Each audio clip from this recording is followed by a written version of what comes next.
xizmatini suyundirib nimada chiroyli qilib ketdingiz? Yetna yarışık emasmi apa? Otam.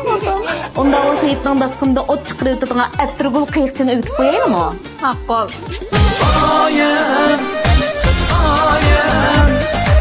Dostlar, biz yaqinda tribuna başlamoqchi. Shajarning har xil esil nazil ne'matlaridan huzurlanmoqchi bo'lsanglar, shajarning tribunasiga kirishni unutib qolmanglar. Bizni qo'yib qo'yasizlar.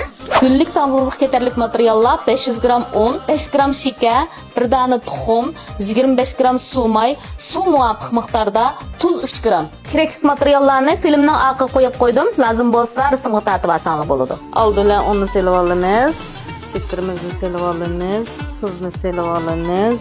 Asosiyatda hamma nimalarni selib olib tomjug'urimiz buni. Odatda uydalar menga xamir jug'ilgandek lam. Intayin oson. Bek chiroyli sanız chiqadi juma bundan. Heytga az qoldi, heytda cho'qim qilib sinab biqishingni chin ko'nglimda umid qilaman.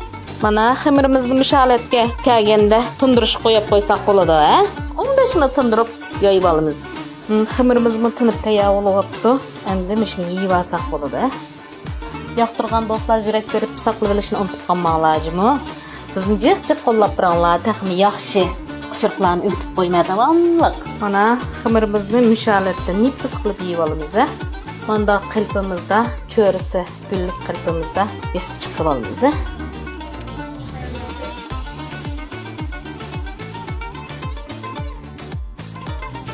Bishta qilpdan chiqarib olgandan keyin har bir xamirimizning o'ttirga suv tekizib o'tib, men 5 qavat qildim mana hozir.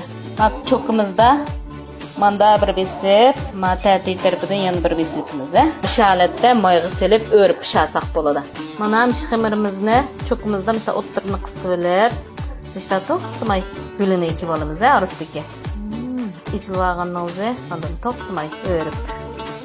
Qaranglar, bu ajoyib chiroyli chiqdi juma mana qarang. Va, nima deganda payza. Lekin buni qo'linglar to'xtab qolsa manda guli ichilmaydi juma buni. Cho'qim to'xtamaymi shundoq o'rib turishimiz kerak. Mana mau pishibdi, mana shunchalik yengil pishira bu. Nima deganda chiroyli gul qiyiqchimiz. Mana pishib olgan gul qiyiqchimizning ustiga mishda tanfun berib olamiz. Bo'ldi. Nima deganda go'zal. Biz tantanlik bilan yetim kutib oldik. Hammalarning yetigi muborak bo'lsin.